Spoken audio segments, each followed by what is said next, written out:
Okay. Time to get the show on the road. How was dinner?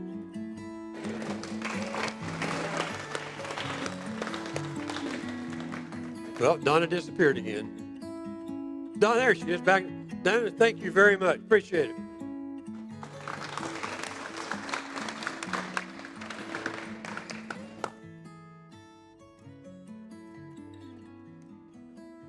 There's always a change in the program.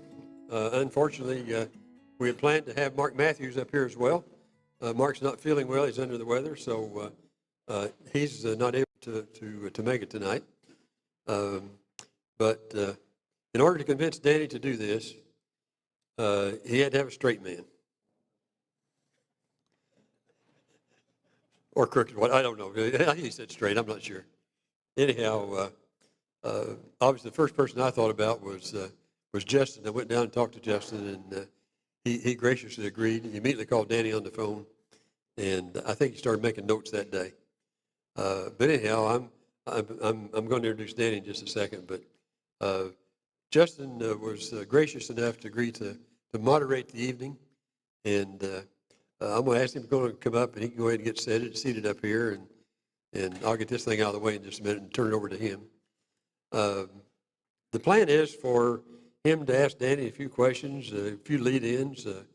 I found out the other day there's some things that Dany even mentioned that Justin never heard about before. So hopefully before the evening's over, you'll all have a better idea of who Dan Bush is, some of the things he's been through and seen. Towards the end of the program, we will, at a certain point, we'll sort of stop for a second, and we will give the audience. We have some roving mics, and we're more than happy to let anyone in the crowd, we want to keep it clean though, but anyone in the crowd that would like to have that has a Dany Bush story they'd like to share, or a question they'd like to ask him, or an event, whatever, we're going to have time for that at the end. We do ask if you do have a Dany Bush story that at that time you do keep it fairly brief, under 20 minutes at least, but anyhow, as I said earlier, I am so pleased that Dany agreed to do this. All of you know Dany, or you wouldn't be here. I don't. When I met Dan, I probably met Dan when I was in high school, and he was a little teenager or a little kid running around. But I've been a neighbor of his for 30 years. I play golf with him quite a little bit. He's a great golfer, as you can imagine. Anything he does, he's good at. So he is a good golfer. Beats us all the time, right, Bob? Anyhow, a great high school player. Nice career there, Indiana State. Terrific career. And obviously a great coaching career. And although he said he couldn't coach now because he'd be in jail the first day if he tried to coach now. I want to apologize for the Bedford paper, maybe. The museum puts out every week or every month a museum corner. And in that museum corner, my wife actually writes those. And something to do with the museum, a nice story. 2 weeks ago, the article was supposed to come out that highlighted in detail pretty much all of Dany's career and a story about his mother, who some of you may or may not know was, I forget the official title now, but she was for the 1948 centennial, she was the queen of the show, basically. I don't know what her title was, but she was selected as the queen of that. And we have all kinds of pictures and scrapbooks and stuff at the museum about her as well. Even have a song about the girl from Olytic that's there. But that was Dany's mother. We had planned for that article to run, and as you know, the local paper isn't a local paper anymore. And my wife sent the article in 2 weeks ago to be printed, so we'd have as a lead into tonight, and also some advertising for it. And the guy called back and he said, well, I want you to know we're not accepting anything from local people anymore at the paper. Which the first time I noticed, I looked and I saw there's nothing there from Lee Hutchinson, there's nothing there from Joyce Mundy anymore. And he said, we'll run it one more time though. We will get it in the paper. Hasn't run, didn't run. So I was really disappointed that the article didn't come out because it highlighted a lot of stuff about Dany that I would like for people to know. So anyhow, I'm going to quit. I'm going to ask Dan to come up. I'm going to turn it over to Justin. Dan Bush, ball player, coach, golfer, outstanding young man, and just a good friend. Dan Bush.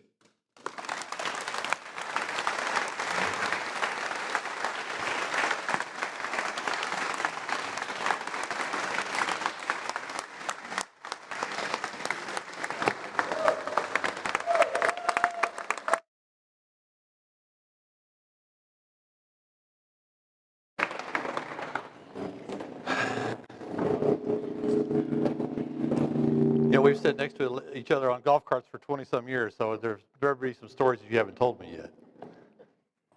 I don't want this to turn into, this is your life, Dan Bush, and for anybody over 65, that's a reference you might understand. Everybody else might not get it.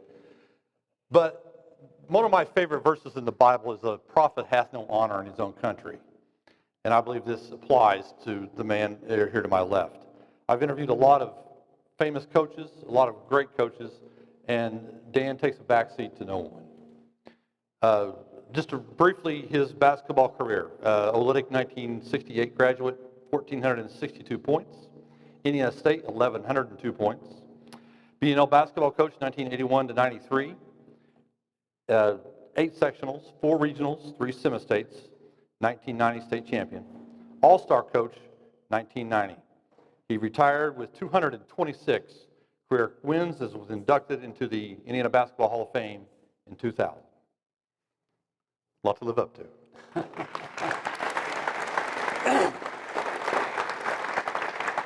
And real briefly, before we get started, Mark Matthews was supposed to be here, and this will be the only time I say anything nice about Mark. Was Dany's sidekick for a long time, but again, took a backseat to very few. 3 years with B&L, 62 and 11, and has the distinction of coaching the only undefeated team in school history in 1995 during the regular season. So we want to mention Mark. All right, let's start, Dan, with your early years. I asked you this the other day, and we'll go over some of the same questions. What's your first memories of basketball? I can remember playing 4th, 5th, 6th grade, somewhere in there. They started a biddy league at Old Liddick, and my dad was still alive at the time, and he was my first coach. And Jerry Lewis ran that league for years. Jerry just recently passed away, and he did a lot of good things for the kids of Old Liddick by offering that. Otherwise, who knows when we would have started. What made you fall in love with the game at that early age? Well, you won't believe this, but I like to shoot it.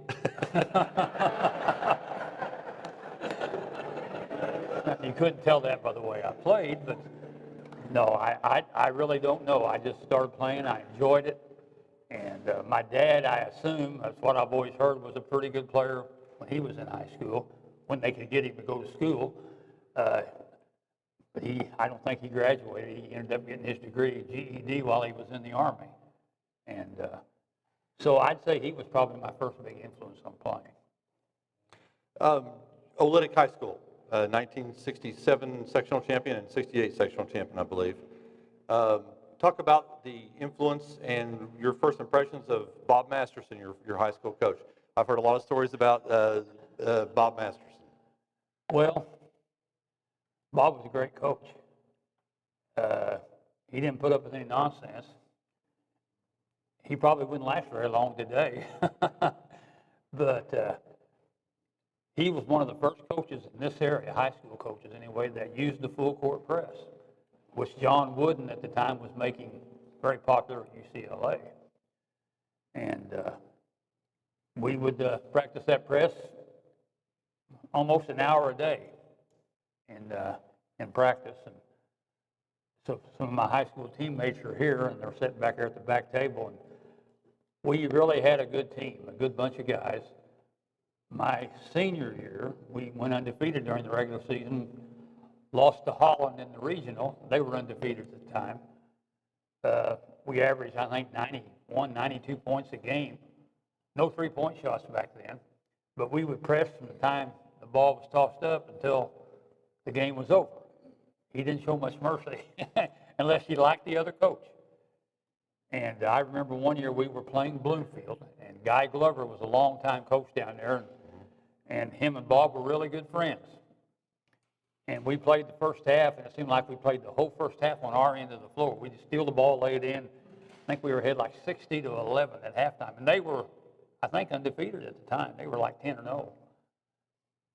And then he started the second half and let us play about 3 or 4 minutes and took us out because he liked Glover. And we told him after the game we weren't going to get that far ahead anymore if he wasn't going to let us play. I don't think he took it too seriously, though. You mentioned your high school teammates. I want to mention their names. Larry Lamb, Dave Abels, Kevin Staley, and Mike Fields. Right. I hope I didn't leave anybody out. Jim Staley's back there, too. Jim, okay. And there may be some more. I don't think so. But the thing about that team, we all averaged double figures.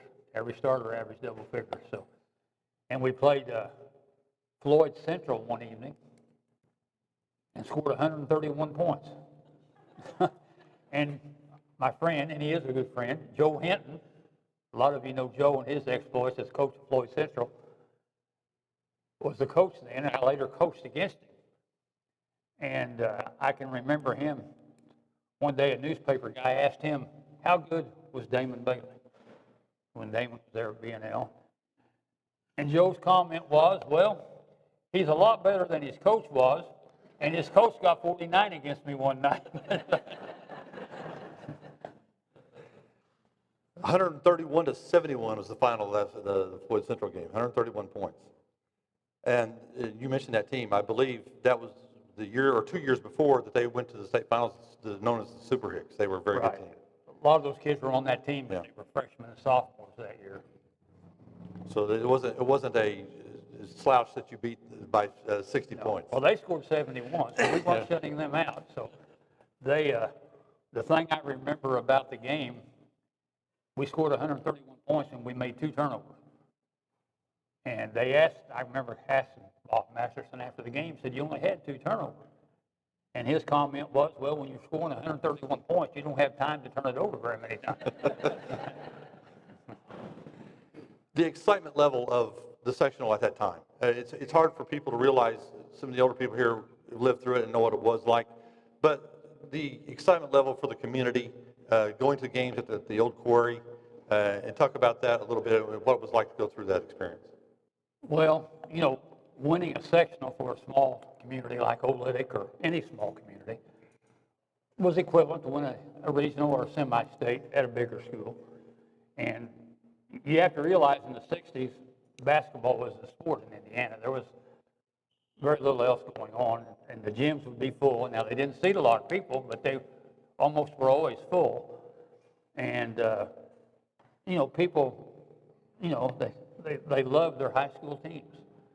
And I've always said that when you take a school out of a community, you kind of take the soul out of that community. And I think that's what's happened to a lot of our small communities these days. You mentioned playing Holland. One of their star players, Don Boozy, went on to a very successful college and professional career. And you played him not only in high school, but several times in college. Well, we played him twice a year. He went to the University of Evansville, and I went to Indiana State. And we played twice a year for 4 years. Yeah, he was a good player, very good player. What about some of Indiana State? People don't realize this because everybody thinks, oh, that didn't exist until Larry Bird came along, but you guys had a pretty good team. And I believe your junior year beat some big name schools, including Purdue. I saw a Purdue shirt in here a while ago. So that had to be a fun place to play and to have success in college. Well, my high school teammate Larry Lamb played with me at Indiana State. And, yeah, we had some good times, and we had a good team. Our junior year was our best year. We had some players that graduated, and we weren't quite as good my senior year, but our junior year we had a nice team, and we beat Purdue and a couple others. That's been so long I can't remember all of them, but I did enjoy beating Purdue. And then during your college career, I believe you probably had the biggest win of your career. That's when you got married to Carol, I believe. 1970, between my sophomore and junior year, been 52 years, and it was the best decision I ever made. Not,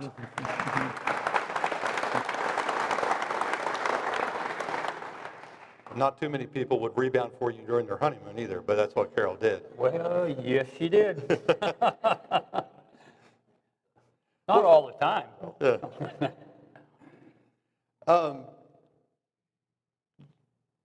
You started your career after Indiana State.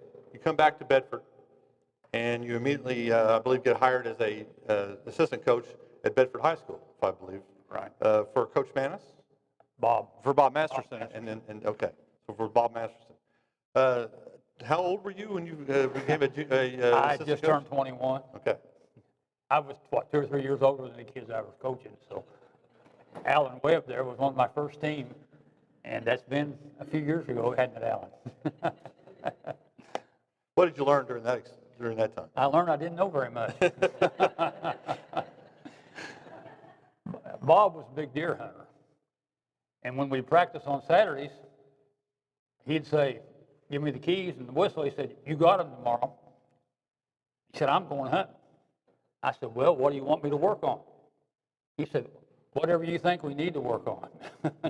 So I got a lot of experience that way early on, and but he was a lot of fun to coach with, and I really enjoyed those 2 years at Old Bedford High School, and had some good players and some good kids, and like I said, I learned more that first year than I did 4 years at college. So I thought I had all the answers, and I didn't have any of them. What did you buy with your first check from your first job? When we got married after our sophomore year, and I had a '62 Chevy that my mother had given me, black and red Chevy, pretty car. But it was about 10 years old at the time. And I don't know how many flat tires I had to change between here and Terre Haute, but I know there had to be at least 10 or 15. And we had a little bitty television set about that big that we had in our apartment. We'd only get 3 channels, 3 Terre Haute channels. And we'd have to strain to see the screen. And I told Carol, I said, when I get a job and we get our first paycheck, I'm buying a new car and a new television set. And that's what we bought. And a new car at that time cost $3,500. The television set was probably less than $100. So You were JV coach for 2 years at 2 years Bedford High Bedford School and 7 years at Bedford North Lawrence. Okay, and then the last head coach you worked for was Mike Swirl, Right. who resigned right before the season started, and they knocked on your door and said, "Dan Bush, will you coach the basketball team?" He actually took the first 2 days of practice, Mike did, and he was having issues with the school board at the time. Some of you may or may not remember, but that happens a lot in Indiana, doesn't it? And he decided after the second day, he just went in and said, I turned in his resignation.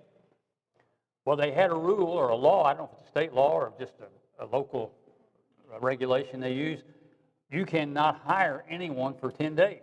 The job has to be posted for 10 days. So the principal and the superintendent, probably the first time they'd ever came and talked to me in the 3 or 4 years that I've been there, came and asked me to take the job at least for the 10 days. I said, I'll tell you what, I'll take it for the 10 days. They said, well, we want you to apply too. We can almost guarantee you that you'll get the job if you apply. And I said, well, I'm not sure that I want it. After watching everything that's been going on the last couple of years, I said, I'm not sure I want to put my family through that. And they came and saw me every day for 10 days. And Carol and I talked about it several times, and I talked with my high school coach several times, Bob, about it. And they all agreed. I talked to my father-in-law a lot about it. And they all agreed that I should at least try it for a year. And so I decided to try it for a year, and I stayed 12. So I didn't learn very well. 12 one-year contracts, I believe. 12 one-year contracts.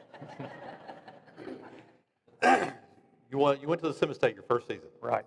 Lost on a controversial finish to Lost Evansville the Bucks. game after it was over. After it was over, yes, yeah. What do you remember from that game? It went right down to the wire. I guess it's one of the best teams in the state at the time. Well, Evansville Bossy was who we were playing. They were ranked #1 in the state. They were undefeated.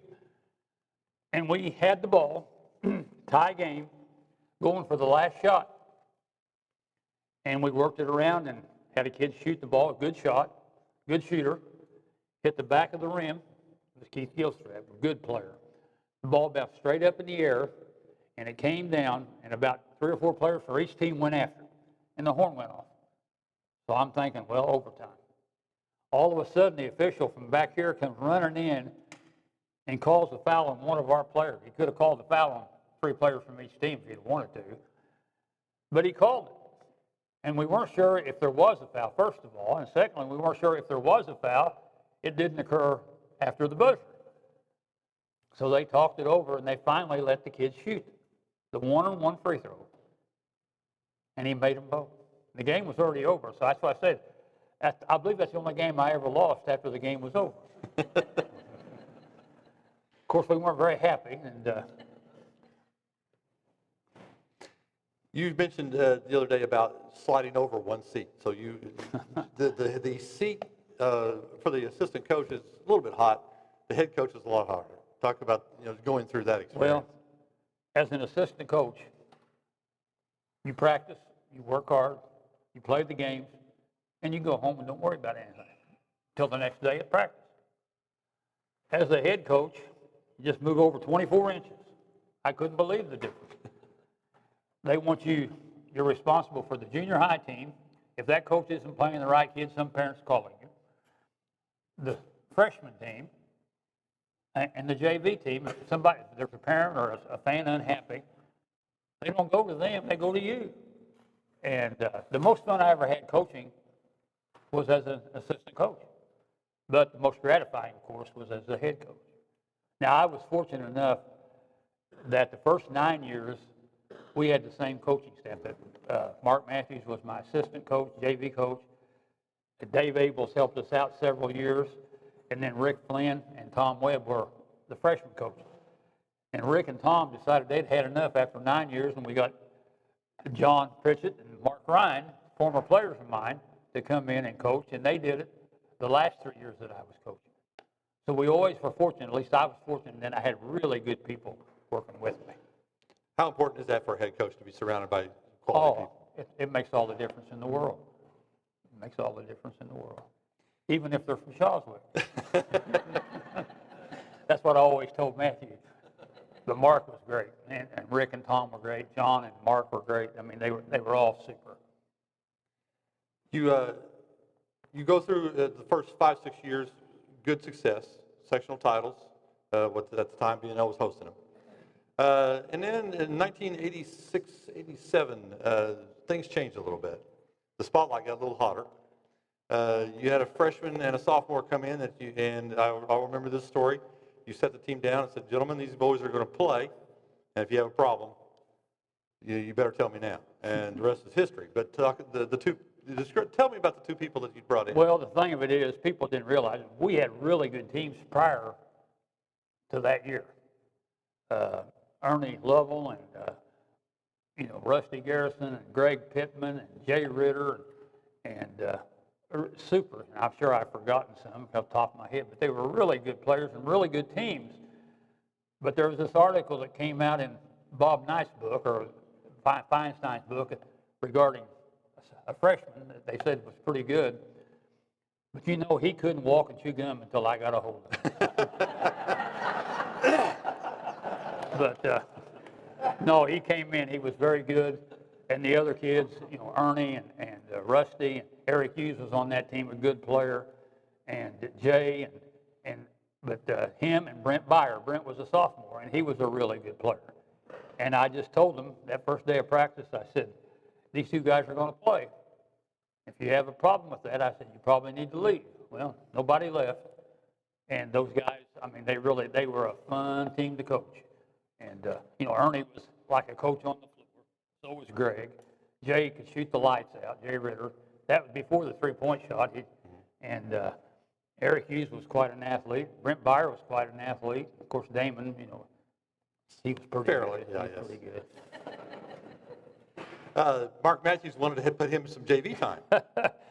Whenever we'd have a tough JV game coming up, Mark had sidled up to me on the bus on the way to the game, and he said, he said, Damon could use a little seasoning. This is his freshman year. And I said, well, you're right. I said, maybe I ought to let him play some freshman ball. And he'd say, no, he doesn't need that much. He said, he just wanted him to play on the JV team a couple quarters. You go to his freshman year, 86, 87, you go to the state finals, you play Marion in the state final game, or in the semifinal. First of 3 trips. What did that experience open your eyes to and show you what was possible for the next several years? Well, when we had Marion in the afternoon game of the Final Four. And of course, they were 2-time defending state champs and would eventually make it 3. And we had a meeting the Monday after the semi-state, prior to the state finals, that all the coaches from the 4 teams went to, and the athletic directors and the principals. And they were talking about who had what bench and what uniforms you were wearing. And the Marion team, the coaches, were talking about, well, they want to wear this uniform in the first game, and then the night game, they wanted to wear this uniform. Well, that kind of went right through me. And I said, well, I tell you what. I said, won't you just lose the first game and you won't have to worry about it? But they didn't agree. They didn't go along with it. But that kind of hurt me. Yeah, they weren't too bad. They had 5 Division I players on that team. Yeah. So, the next 3 years, crazy from I know from my standpoint, from the media, covering it, had to be even worse for you guys to go through it. And this is the days before social media. Thank God. If you can imagine now what that would have been like. But there are all kinds of stories about people, the entourage that you had to go to games with, and the county cops that went with you, and some of those stories that you guys had to go through on road games. Well, I can tell these guys here now, Greg and Damon and Ernie and all of you, that I heard stories about you guys that I'm sure 90% of it you didn't do, but I heard all kinds of stories about you. You were smoking, you were drinking, you were carousing. And I don't know, maybe you did, I don't know, but I never did get wind of it. I mean, they told me, I didn't believe them. But once you're in the spotlight like that, and I've always tried to tell them that, I said, you have to be careful what you do, what you say, where you go, because people are looking for a reason. I went to the bank one day here, and the gentleman that was working at the bank was telling me, your players are chewing tobacco. And I said, well, I don't know if they are or not, but I said, I don't go around checking on them. I said, if they're at home or out in the woods someplace, how am I going to find that out? Well, they are. I'm just telling you. And I said, well, I need a little more proof than that. But just, that's what people, they look, the higher you climb, the more your rear's exposed. And people want to take a pot shot at you every chance they get. Was this the same fan that predicted you would win 3 state championships in a row? Well, after the first year we went up there and Marion beat us in the semifinals and played a close game. I mean, we were right in the game until the last minute or two. And of course, then they blew somebody away that night to win the championship. And Mark Matthews was at Jackson's filling station down here on Mitchell Road getting some gas. And he said, this guy came up and said, hey, I want to congratulate you guys on a great season. And Mark said, well, yeah. He said, well, thank you. He said, we were real proud of the kids. We would have liked to have won, but we couldn't have expected a whole lot more out of them. He said, it's like the guy didn't even hear him. He said, yeah. He said, now you can't win 4 years in a row. And what people didn't realize is, the other team was trying to win also. They just thought we should win every game. The other team wasn't working, and we were the big game for every team that we played. And but I tell you what, our kids, they were great. And I see Jimmy back there. I haven't mentioned his name yet, Jimmy Jones. And we always gave Jimmy a hard time about stealing hubcaps and things, but but he didn't. I don't think anyway. But I loved him, and he did a great job for us as well. I'm trying to make sure I mention all the players. And if Jimmy will tell you that he's the only player that ever had a play named for him. Yeah. So we had a play we called it Jones, where we reversed the ball, and when we reversed the ball to the guard real quickly, he was allowed to go one-on-one. But we never ran it for Jimmy. We always ran it for Damon or Ernie or somebody else. He said, I'm the only player that you've ever named the play after, but you never ran it for me, he said. '88, you lose to Muncie Central in the state final, or semifinal. '89, Floyd Central in the regional with Pat Graham. That was one of the great games that I remember watching. And '90, how much pressure was there in '90? Because this was Damon's last chance and his playing partners. Well, we wanted to win. We wanted to win 87, 88, and 89 also. So I can't say that we wanted to win any more than we did those years. But, pressure is more or less self-imposed. And yes, I wanted to win it pretty badly. And by that time, my son was on the team, which made it a great experience. But I'm sure he could probably tell you a few different stories. But I had told him early, I said, now I'm going to be tougher on you than I am anybody else. Because I said, if I get on you, they can't say anything about me playing favorites. So I made a lot of enemies and got a lot of coach stares at home. But she never said anything. And but he did a great job for us. And the other players really were good about trying to protect him a little bit.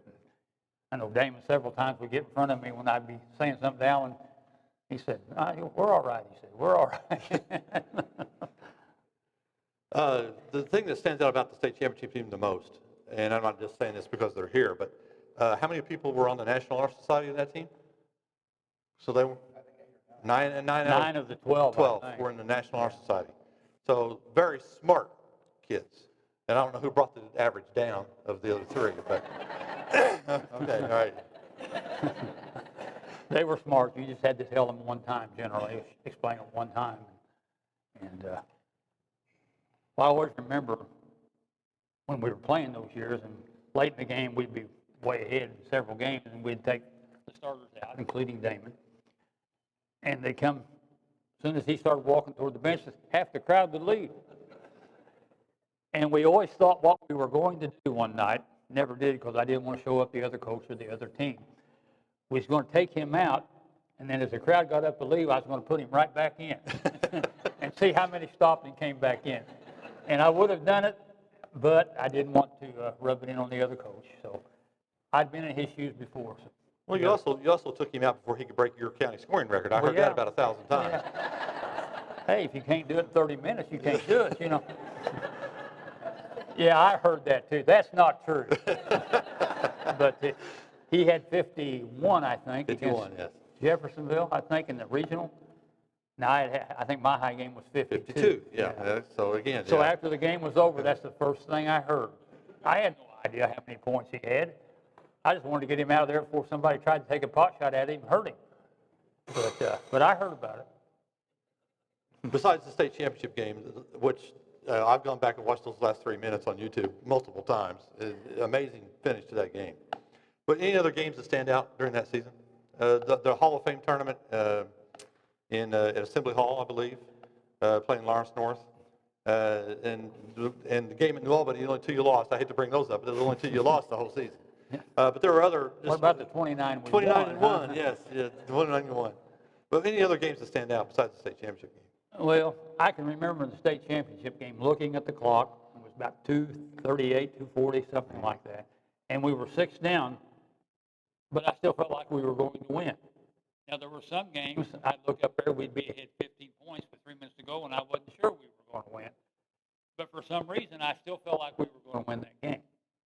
And then they had a kid, a really good player, Jamar Johnson, Concord, fouled Damon out at the 10-second line for some reason.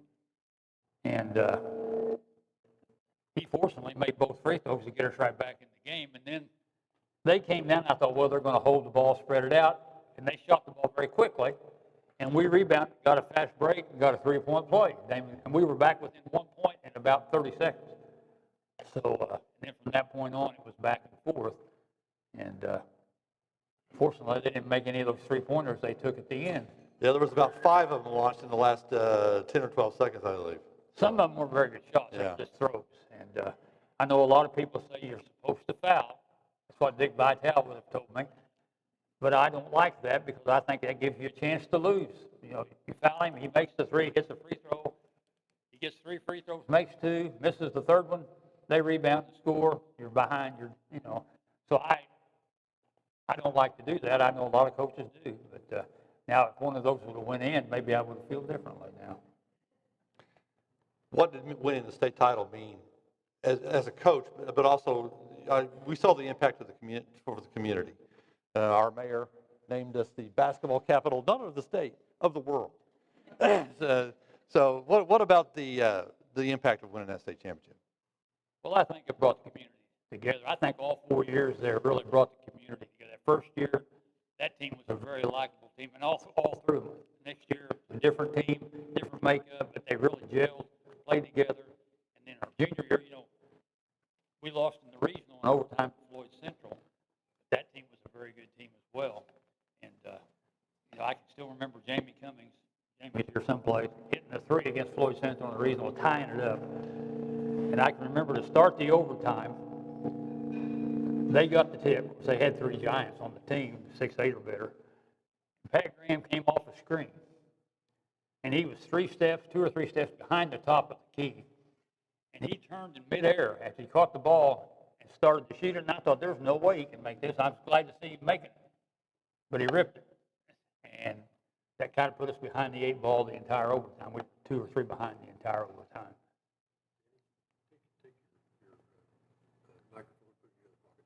In my other pocket. Okay. How about if I... You resigned after the 92-93 season. How tough was that for you? It was hard. And people ask me, even to this day, if I miss it. And I've missed it every day, but just not enough to do it again. And, I mean, it's even worse now than it was when I was coaching. I mean, it's year-round now, and Jeff Hine is here somewhere, and he can tell you he's at it all the time. Plus, he's the golf coach as well. I don't know how he does it. Well, golf coach, he drives the bus, but yes. But, yeah, it's year-round now. At least back then, we'd get, part of July and part of August off, but now they get a week off, I think, now, don't you? You have 1 week dead period or something of that nature. And, of course, you don't have to do it in the summer if you don't want to, but everybody else is doing it. And if you don't do it, people are going to say, well, he doesn't care. They don't realize you're working for nothing. It's like my old high school coach used to say, they want you to eat like a canary and crap like an elephant. And do a great job, but don't cost us any money. You mentioned some of the coaches earlier. I believe, and I didn't look this up, but I'm just going to say this now. You're probably one of the few people that faced J.R. Holmes, Jack Butcher, and Kiefer from Lawrence North, the top 3 people on the career wins list. You faced them all. So you've seen quite a few of the legends of the game come through. You coached against Joe Hinton. You mentioned one of my favorite guys to sit behind his bench and listen to his antics. Bill Stearman, Bill Springer, several others. Some of the coaches that you remember that you'd like to compete against. Those guys that did it for years. I was only the head coach 12 years. I coached 19 or 21 altogether, but 12 years as a head coach. Those guys were head coaches 50 years, some of them. And you look at the number of games that they have won, and that's amazing. But what's even more amazing to me is that they were able to do it 50 years. I don't know how they did it. You have to be the kind of person that doesn't let anything bother you. I'm just going to do what I think's right and move on. And I couldn't do that. Did you ever get into conversations with the opposing coach on the sideline? Not very often. Occasionally, somebody would say something to me, and I'd snap back. But not very often. And those that I did, we were pretty good friends. But on the floor, they wanted to win as much. Like I said, the other team wanted to win too, but they didn't want to win any more than I did. Some of the stories that I've heard you tell about making a player untie their shoes when they went to the bench, so you wouldn't change your mind to put them back in. Well, if they were playing particularly bad or making silly mistakes, and I'd take them out, and as they came to the bench, we always had a rule: you sat beside me when you came out, and I'd look at them. I said, "Don't stop here." I said, "Go to the end of the bench and untie your shoes." And so after the game, the kid asked me, "Why do you want me to untie my shoes?" I said, "Because if I got the urge to put you back in, you would have to tie your shoes and it would give me time to reconsider. Now, today, if you did that, you'd be in front of the school board the next day. Coaches are known for their technical fouls. You got 2 in your career, I believe? 2 or 3, not Yeah. very many. I'm not saying I didn't deserve any. Well, most of the time when you got up to say something, it was to yell at one of your players. It wasn't necessarily to yell Well, at the referee. sometimes it was meant for the official, but I'd always yell at the player. And I told my player that. I said, I might be hollering at you, but I'm really hollering at him. But one of my technicals, and I just spoke with one of my JV players, Terry White, back in the 70s, he was the reason I got one of them. And during a JV game at Bloomington North, he was in the 3-second lane on the draw basket. And he realized they were about to call 3 seconds on him, so he ran out of bounds under the basket to get out of the 3-second lane. And the official called the technical foul on him, or called a violation or something, said you can't do that. And Terry, under his breath, I think, muttered, and we had a rule that you couldn't talk to the official other than to say thank you. He muttered under his breath, he said, you need to get in the game, to the official. And the official teched him. So when the official came over to the bench, he said, I asked him, I said, what did he say? And he said, he told me I needed to get into the game. And I said, well, it wouldn't be a bad idea. So he teched me. In general, though, officials, and I know several of them, that, but by name over the course of 30-some years, you learn who the same guys are. Most of them did a fantastic job, except for the guys in the '95 Simmons State game at Jeffersonville, but we won't talk about that. But some of the officials that you remember that you loved working or loved seeing when they come into the game because you knew what they were going to be capable of doing. Most 80 to 90% of your officials are pretty good. But there were some people that when you went on the road, Steve Fisher, Gary Leishner, when I saw them walk in the gym, I knew we weren't going to get home. Now, they might miss some calls, but they were not going to homer you. And that's all you can ask. And 90% of the officials were really good people, good. But there were a couple there that I didn't care much for. What was the one place that you didn't like going to play because you knew it was going to be tough for whatever reason? Brownstown was one of them. Yeah. Lagodi was one, and not because they cheated you, but because they were hard to beat, no matter where you played them. We played Lagodi either my first or second year as a head coach, maybe a third. John was on that team, I think, John and Mark Ryan. They beat us. I think they were undefeated. We lost a couple, 3 games. They beat us 24-23 in overtime. And neither team was really holding the ball. And but we got them back later in the section. Regional, I think. We beat them in the regional later that year. So, but yeah, those teams were hard to beat. I mean, you enjoyed the competition, but it was always more enjoyable when you beat them. I can remember we opened the year. You mentioned officials. Steve Wilmer and Jerry Newsom were 2 good officials. And always, whenever I saw them, of course, Jerry was an ISU guy like I was. Wilmer played at Evansville, and I played against him for 4 years. And, of course, they were both outstanding players in their own right. One year we were playing Scottsburg, opening game of the season, and it was an awful game. I think we ended up beating them 42-40 or something. Either team could do anything. And Wilmer came by the bench. Of course, Wilmer talked to you all the time. And he looked over there at me and took his whistle out of his mouth. He said, the Scottsburg coach was Max Perry, who was quite a player in his day at Columbus. He said, if we could get somebody to take the ball out, he said, you and me and Jerry and Max could beat any 5 out here, he said. He said, but we'd have to find somebody to take it out. And now I know another time we were playing, and Newsom and Wilmer were refereeing, and we had a 5 or 6 point lead with a couple of minutes to go, and we got a semi-break, and I was hollering at, slow it down, let's use some clock, and Wilmer happened to be running by the bench, took his whistle out of his mouth, he said, you wouldn't have. Well, you mentioned playing against Wilmer in college. I believe he probably He was known as the whale, a big guy. Oh, my. Very big, even when he played. And I think he did some physical damage to you underneath the basket one time. I don't know if you remember the old Roberts Stadium, but from the out-of-bounds line under the basket to the first row of bleachers was about 30 or 40 feet. And so I was young and dumb, and now I'm old and dumb, but I was young and dumb, and I took a charge on Welmer about the free throw line. He was coming on fast break.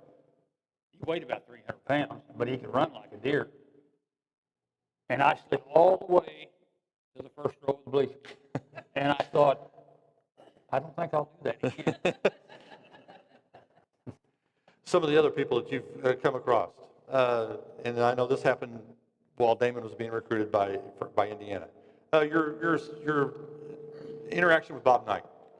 We've all in the media and players and coaches have all had some sort of story of interaction with him. I think he offered you a player at one time that you could have used. We were getting ready to play Floyd Central, and he would call me occasionally, not very often, but he'd call. And we were getting ready to go down there, and that was the year they had all the big kids, and they went to the state finals. And we were playing them down at their place, and it was like a football game. I mean, it was brutal. And he said, well, I was getting ready to get on the bus, and the secretary, Kathy Gooden there at school, came, got me, and said, Bob Knight's on the phone. He wants to talk to you. So I got off the bus, went up to the office. He said, are you ready to play tonight? Of course, he had a few adjectives he added in there. And I said, well, I tell you what. I said, if you'd loan me one of your big men, I said, I'd feel a whole lot better. And this is when Todd Jadlow was playing, who was a good player. He said, I'd give you Jadlow. He said, but I don't think he could help you. One story I don't want to forget, when you were in high school. Robert Kennedy made a campaign stop here, I believe, during his presidential campaign in 1968. Right.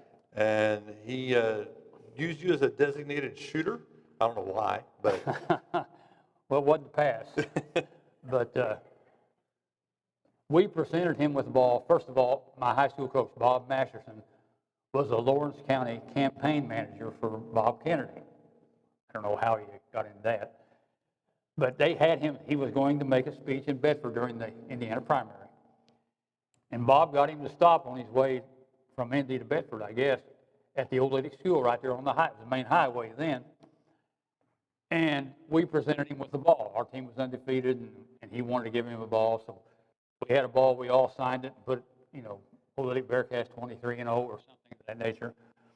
And we presented him with the ball there on the stairs at the old school. Of course, there were a lot of people around, the media and everything else.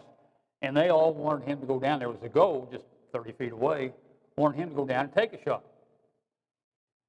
Well, he didn't want to do it, so he looked at me and threw the ball to me. He said, you go shoot it for me. So my Bobby Kennedy story is I shot for Bobby Kennedy. And I made it. I got real close. It was a layup. The only thing I know you're afraid of is flying. No, I don't like to fly. I know it's the quickest way, it's the safest way, but I don't like it. And I flew a lot in college. I've only flown once since I got out of college. Of course, we flew everywhere when we played ball. And it's just like the guy at a Sunday school class one Sunday, we were talking, and it was Mickey Bennett. You guys know Mickey Bennett, you old lady folks do. And they were talking about flying, and some people loved it, some people didn't. And Mickey felt about the same way I did about flying.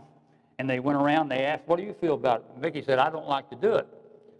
And then inevitably somebody in the class said, well, when it's your time to go, it's your time to go. And Mickey said, that's not what bothers me. He said, what if it's the pilot's time to go? He said, he's going to take a lot of us with him. And that's kind of the way I feel. I always ask kids that play a sport what they learn, and I think it's an extension of the classroom. So all high school sports are, and basketball in particular here. What did you take the most pride in that your kids learned? Because I look around this audience, they become unbelievable, amazing citizens. And I think that's something that you're probably the most proud of. Yes, they were great kids. They were fun to coach. I love every one of them. They didn't think so at times, I'm sure. But I'd do anything in the world that I could to help them. And I'm sure a lot of them would do the same thing for me. And it's the relationships you build, I think, that are more important than the wins and the losses. And seeing them turn out to be upstanding citizens and good people. And yeah, yeah, a lot of them are here tonight, and they're all, I'm proud of every one of them.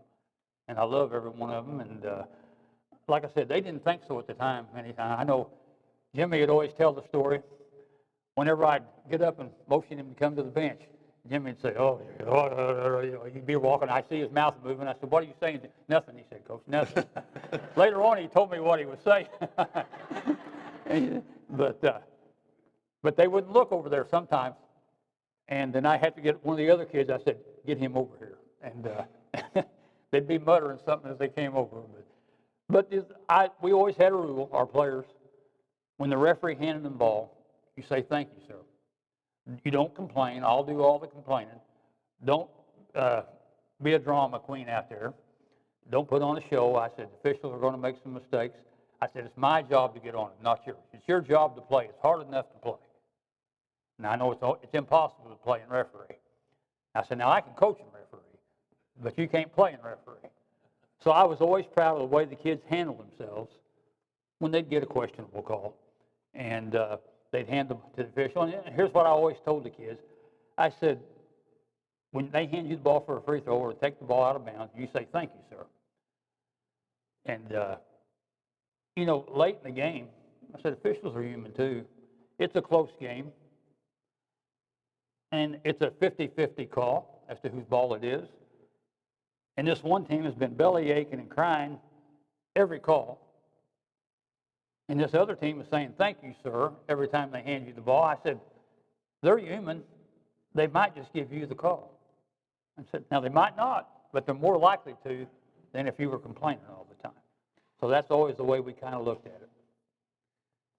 I don't know why everybody was worried about you getting up here talking, because I had to wait a long time for you after some games, to finish talking in that blue room.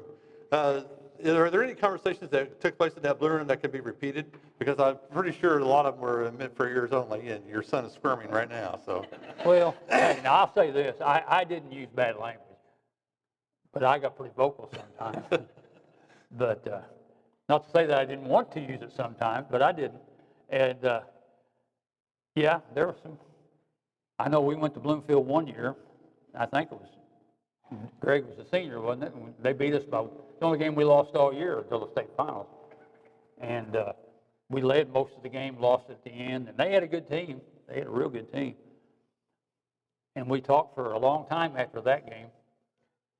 And then we went back 2 years later when Allen was a senior, or 4 years later, and they beat us again. They had a good team, and they beat us. And I thought, well, I'm not going to repeat this mistake again. I said, nobody showers, get your clothes on, we're going home. So it was a smelly bus on the way home. Jim, is probably a little dangerous, but if you're ready to turn this over to some questions from the audience, be my guest. Before I do that, I got one question, Dan, I'd like to ask. Tell me about the sweater. I don't know if you saw this sweater or not up here.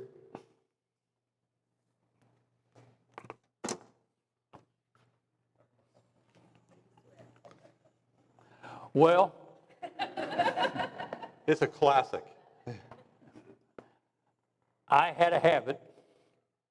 If we won a game, I would wear the same clothes the next game. Now, my wife washed them. I mean, they didn't stink.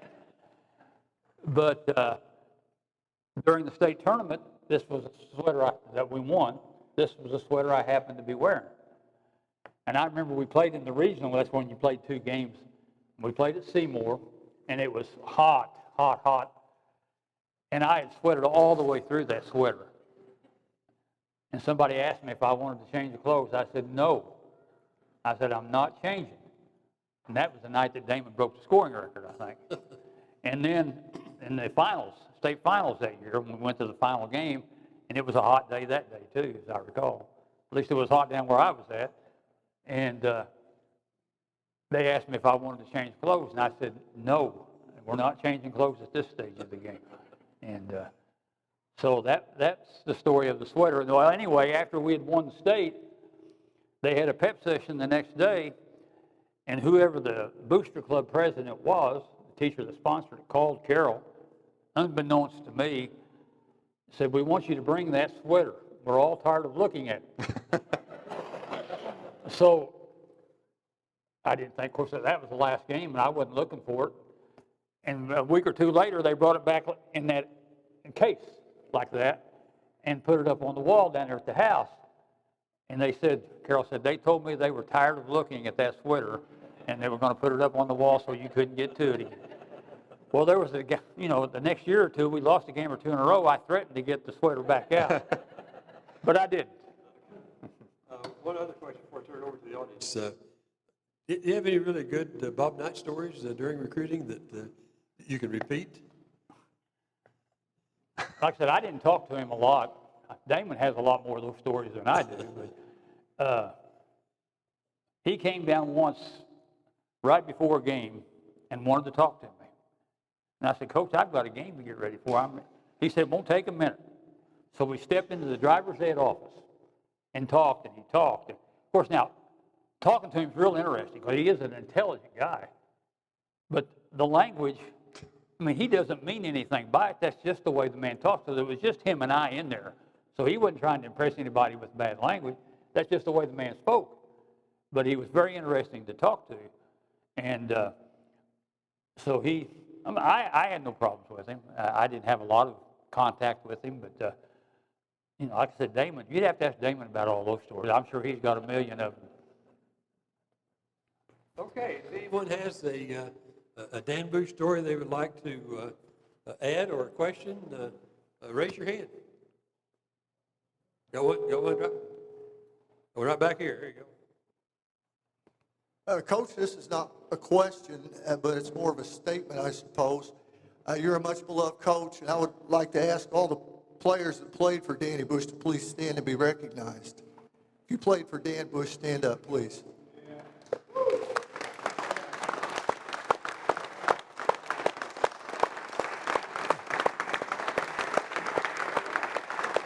That was it, Jim. Thank you, Jim. By the way, I was going to add in a minute, if you played for Dany, played with Dany, or coached with Dany, when this is over, I'd love for you to come up front, gather around. We'd love to have a group picture of you. Okay? Other comments? Uh-oh. I don't know that you were aware of this, or I may even be wrong. If I am, I apologize. But I believe it was in Dan's freshman year at ISU or one of those years. It was earlier in the year, and they had a tournament, I believe, in Las Vegas, and one of the teams was canceled at the last minute, and Indiana State went out there and not only won the tournament, but Dan was selected as the most valuable player in that tournament. So, that's just another story that I think gives you the indication of what kind of a player and a person Dan really was.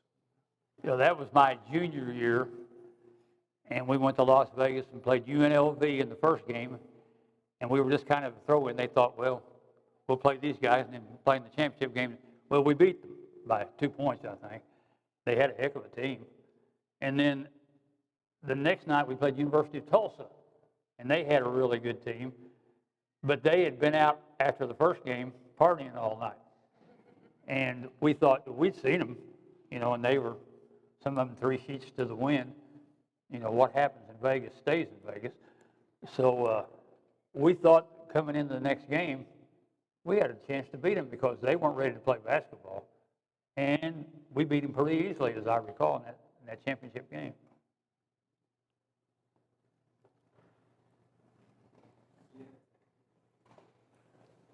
Well, Uh-oh. First of all, I want to give thanks to God for all of us being here. And what a great man we're honoring here tonight. The shirt I'm wearing has the old school sectional on it. And as a basketball player, and even in grade school, when you win your first tournament, something happens to you. You get a little hungry about winning and doing something, and that was at Old Madden School. We had Parkview and all them, and when you won the grade school tournament, you became somebody. And I just want to say, my greatest moment was in 1990. I believe that all the players that ever played in Lawrence County tried to win a sectional. As Dan said, you want to win a regional, you want to win a semi-state, and you want to get to that state.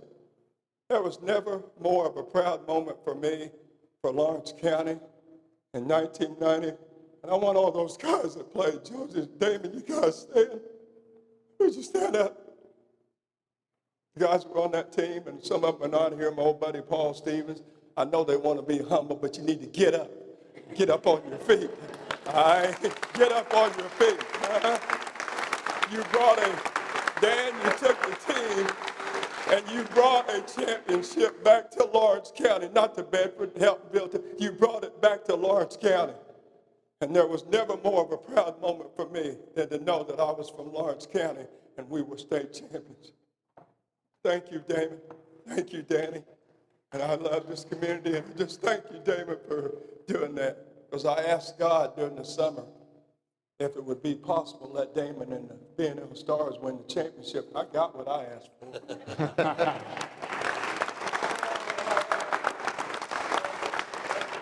You know, Clarence was a senior at Bedford High School my first year as a coach.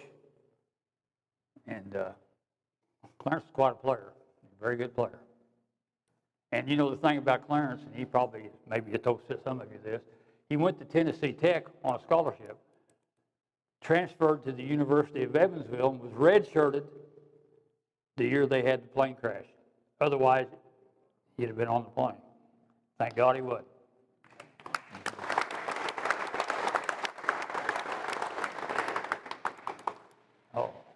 Uh-oh. For some of the players here, we all have player stories or what have you, but tell a fun one for me. Dany, you always had to have a role. Everybody had roles. And so after my junior year, I didn't score that much, and we were practicing in a gymnasium during the summer, and he's going to come out and prove a point to me. And he talks about me about take the ball to the hole, you're going to get fouled. He said, rebound for me as I'm shooting free throws, and he tells the story. Shoots one, boom, hits it. He shoots 50 in a row out of the net, and that's a pretty lasting impression. He walks off. He said, do you understand what I'm talking about? Yeah. So I learned how to shoot free throws.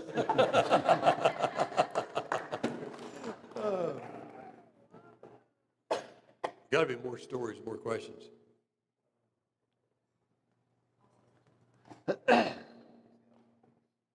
This is not sports related, but 6-7 years ago, my husband was in a terrible accident. He was lifelined. And the one memorable and speaks to Coach Bush's character is that one of the first people, I think, at our house to visit Jimmy was Coach Bush. So I think that's great, no matter how many years or how long ago it was that he played for you, that he's always still there for you and treats you like family. So I think that's great. Thank you.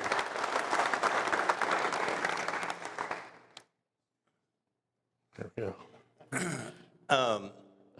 I've always heard when the Hall of Fame starts honoring people, it means you're officially old. So I wanted to know when a museum starts honoring you, exactly what that means. Your time is coming. Now, obviously, as a former player, and you know, Justin touched on it briefly, and I think for me and for us players, it's really the most important thing from Coach Bush. You know, is the leadership and the pushing that he did to make us not only the best players, but to try to take what he was trying to teach us in basketball and apply it to everyday life. And again, he has a lot of people that have played underneath him that have gone on to be very successful not only in basketball, but in life. And, it's one of the greatest coaches. And I think here at Bedford, with Coach Bush and Coach Pritchett on the girls' side, we got spoiled. We got spoiled with coaches that not only understood the game, but knew how to interact with kids and knew how to teach roles and get kids to buy into a program. And, obviously we went through a few years there where we didn't have the success on the boys' side, the girls' side. I think with Coach Allen has the same type of mentality. I think now with Coach Hine, we have that old school mentality coming back. I think, Coach Bush is somebody that for me, very, very special.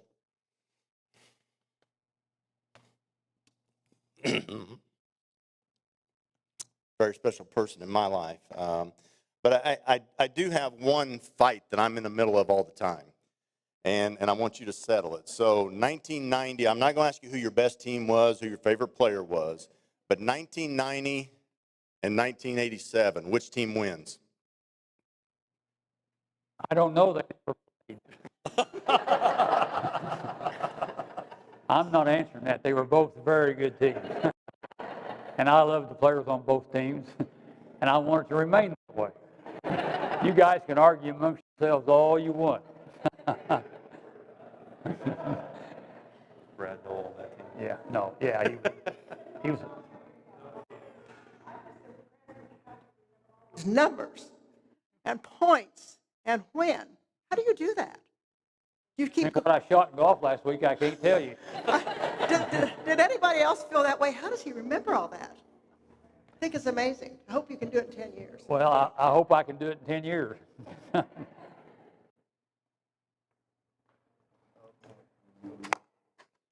I have a question for Alan. I'm sorry. I have a question for Alan. What was it like? I was a coach's son as well. What was it like playing for your dad?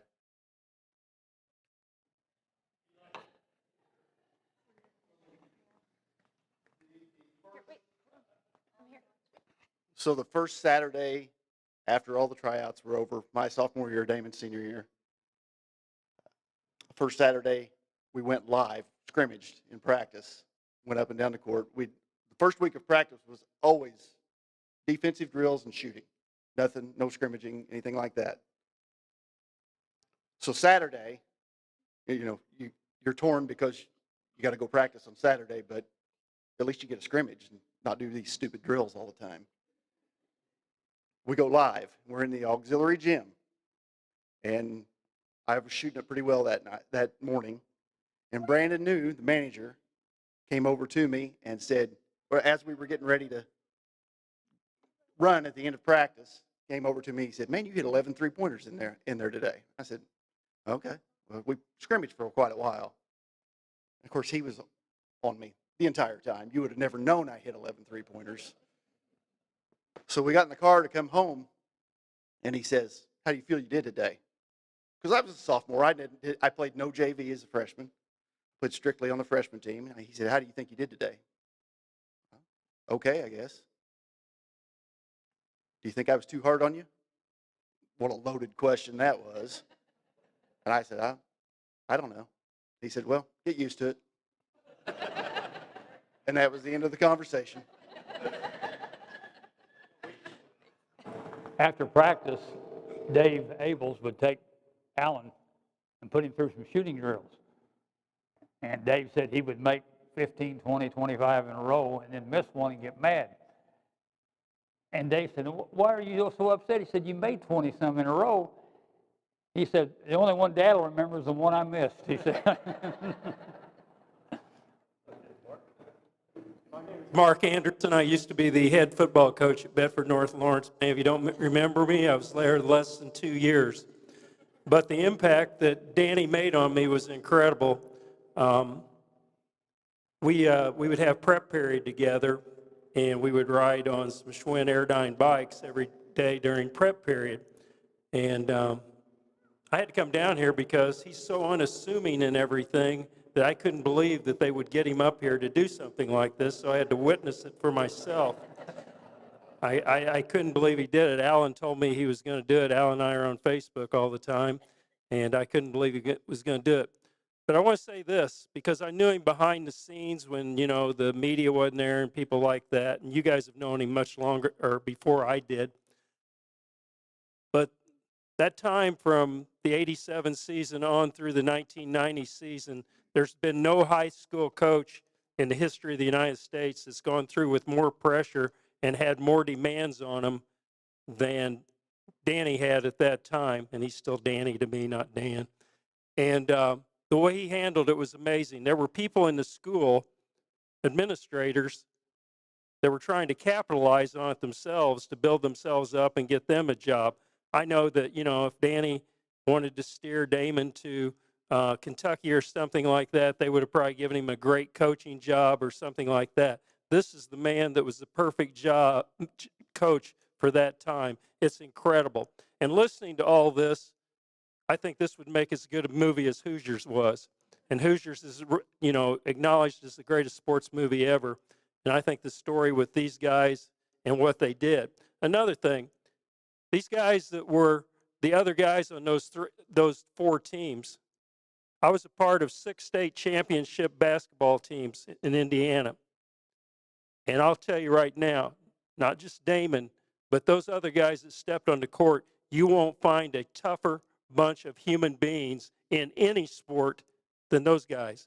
Those guys are as tough as you'll ever find. And like Dany said about the National Honor Society and everything like that, those guys were class human beings. So I live in Plainfield, but I came down here day one because I couldn't believe they got him up here to do it. But what a great guy. You guys are so lucky to have him down here for so many years. It's just an honor. Thank you very much.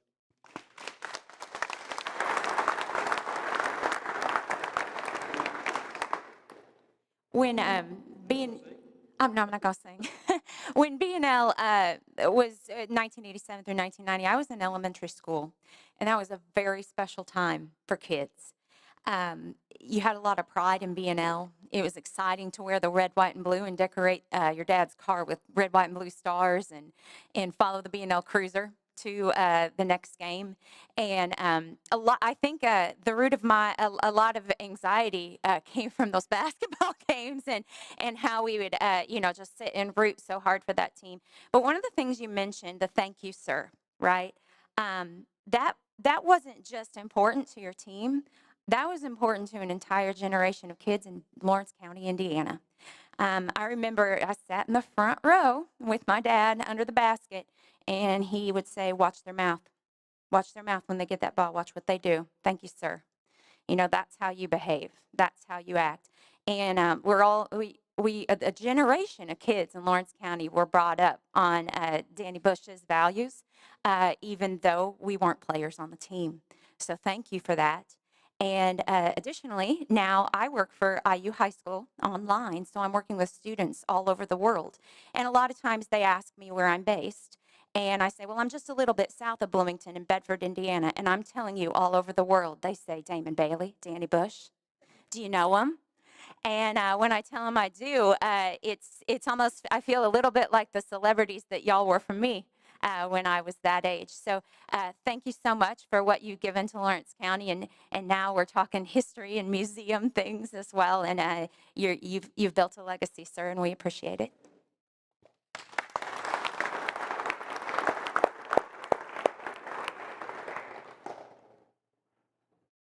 I'm Don White. I was principal at Olytic High School when the year Dany and his crew went through there.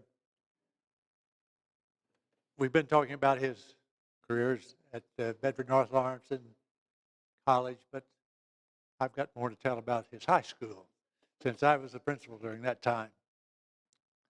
One of the things that not only Dany, but the team at that time made my job much easier because they were so respected that I didn't have problem out in the hallways when they were there because they looked up to them. That not only what you've been saying about Dany after high school, he was also that in high school, and I want you to know that too. Thank you.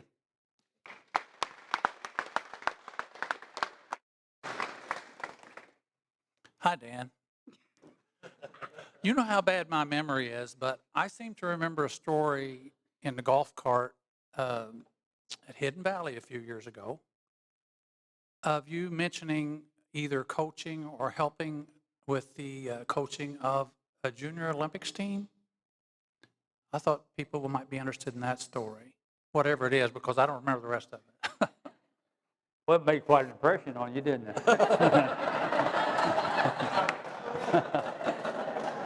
It was the summer of 1991, I believe, and it was, what was it called, Damon? The Olympic Festival? Damon had played in it the year before, up in Minnesota, I believe. This year it was in LA. And I was given the opportunity to be an assistant coach on one of the 4 teams.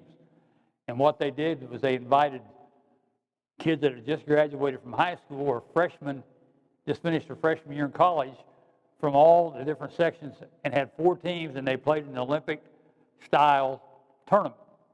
We played it at Pauley Pavilion. They were at UCLA, where Johnny Wooden coached.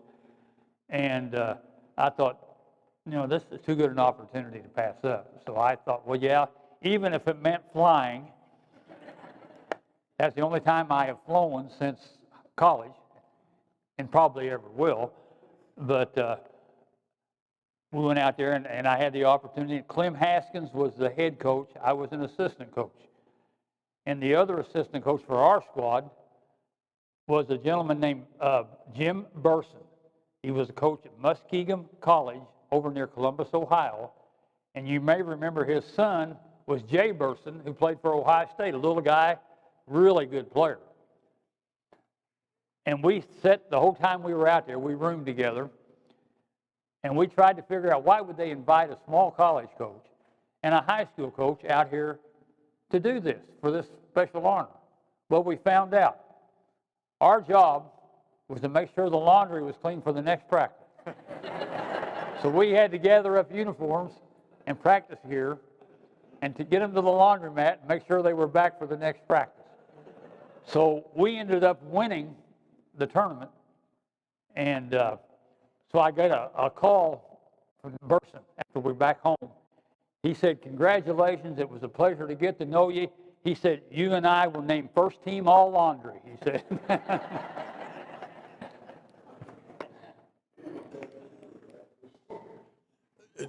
Danny, you mentioned to me one time about playing against Illinois, kind of the final minutes of the game. Illinois? State, maybe? It may have been. But Doug Collins was playing for them. Oh, yeah. Yeah, I held him to 39 that night. But Doug Collins played in the NBA for years, was an all-star. And he was the 6'6" guy, long and lanky, could shoot the lights out. Quick foot, he had real quick feet and handled the ball really well. And we were playing them at Illinois State. We played them twice a year. They were in the same conference. And he scored 39 that night, and we ended up beating them by 1 point. I made 2 free throws with like 2 seconds to go. We ended up winning by 1. And after the game, the coach was kind of getting on us because, this guy got 39 points. I said, we've got to do a better job. Now, I didn't guard him all the time, but I had him my share of the time, or I was close to him, but I didn't bother him much. But now, if we hadn't won, I wouldn't have said this. But I said, shoot, coach. I said, if anyone else had been guarding him, he'd have had 60. But like I said, if we had lost, I wouldn't have said that. But we were fortunate enough to win the game.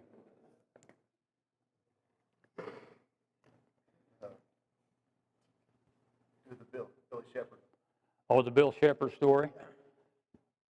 Our freshman year in college, Bill Shepard and I graduated the same year. He went to Carmel and I was at Olytic, and Bill and I are good friends today.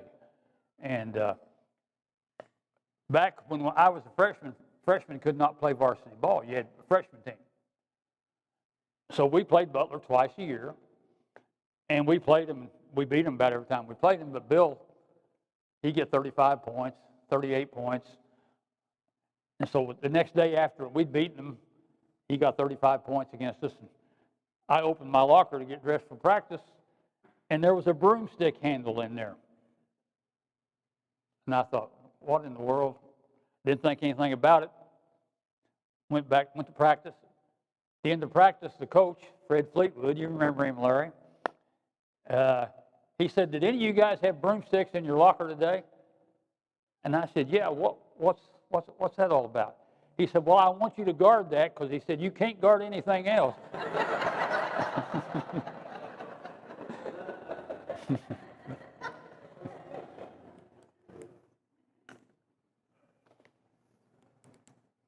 Anyone else?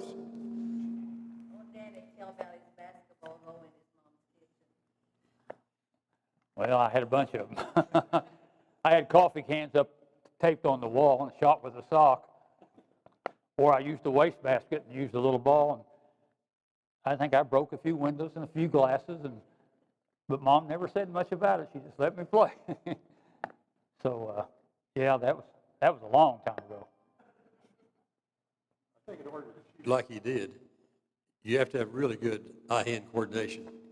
And that's also one of the reasons he's such a good golfer, because his swing is not the classic swing. But he always puts the ball where he wants it to go. Uh-oh. Back to the topic of golf again. He does win about every time with our group. That we have about 8 guys that play a couple times a week. And it's not so much that he beats us, but it's how he does it. He's got a driver, I think he got at Danner's discount department store. I think it's about that. It's a Sam Snead model, I think.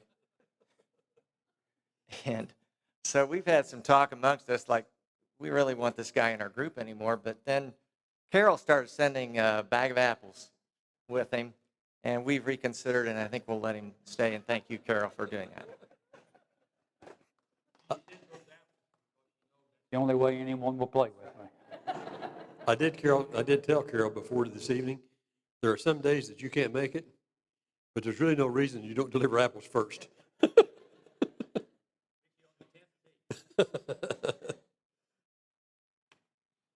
Anything else? Oh, there we go. Sorry.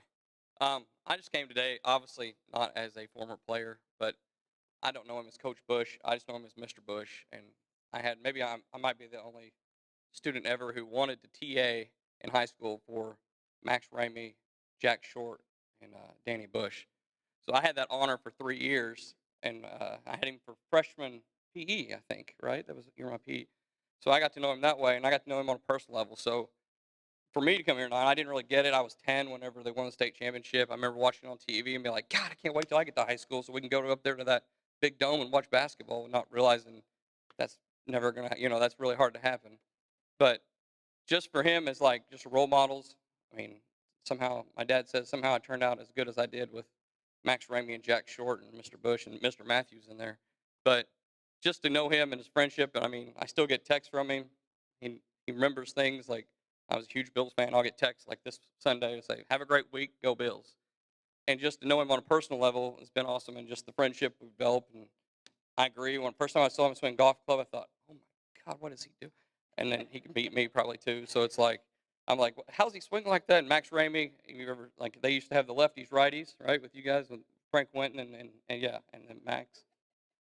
And so I always saw Max, and Max would be so mad when you guys would beat him, and I'd be like, how's his swing compared to yours, Max? I mean, because Max always had the smooth, just like beautiful swing. And so just to get to know those guys on a personal level, and then getting to know Alan and playing sometimes in the Claude. We had a little tradition going there for a few years. Just, I want to be here to say thanks to him, just because he's been just a huge role model and person for me in my life. So thanks, mate. Andy. Andy is the owner of Magic Morning, so anytime he wants to bring us donuts, he's more than welcome. Hey, Andy, Max's problem was he had Frank as a partner. Max's problem was he had Frank as a partner. Yeah. Anything else? Have you had fun this evening? I'd like to not only thank all the players and the assistant coaches and the parents, but also the student managers. I see Bobby sitting here, and they did a lot of work for me. And we always referred to them. One time we had 4 or 5 managers that were, well, always, they were pretty good eaters, let's put it that way. And they called themselves the Round Mound of Rebound. And, but boy, they were good. And I know I had one manager, wasn't Bobby, but it was another manager. He decided one year he wanted to lose some weight. So he said, Coach, he said, after I get all my pre-practice stuff ready, he said, I've got a down period there of about, 30 minutes where I don't have to do anything. He said, do you care if I go upstairs and run? I said, I'm trying to lose some weight. I said, that would be a good idea. I strongly encourage you to do that. So he did it for 2 or 3 days, and then I walked into the office after practice one day, and he was sitting in there drinking a Coke and eating a fried pie. And I said, it was Kelly Hill. I said, Kelly, I thought you were trying to lose weight. He said, Coach, he said, all that exercise makes me hungry.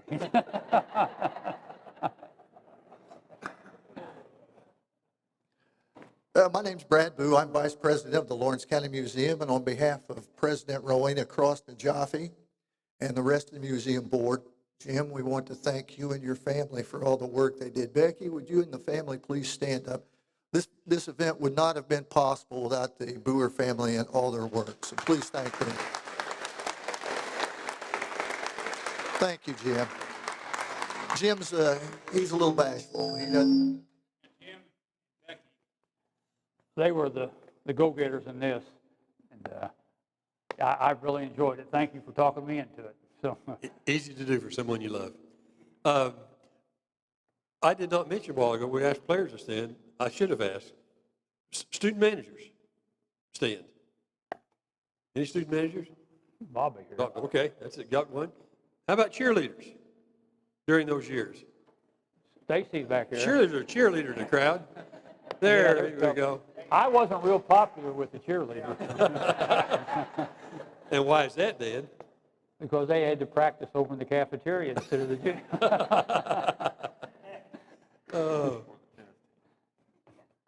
Yeah. Justin, thank you. Let's give Justin a hand.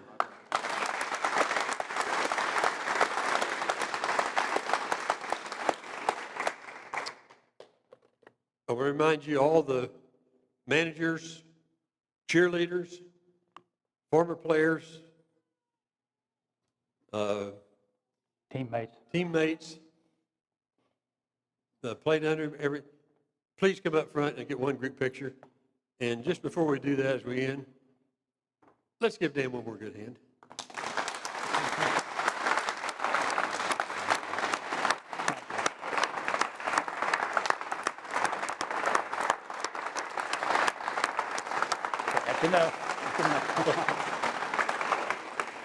And I guess really one final thing, let's give Carol a good hand.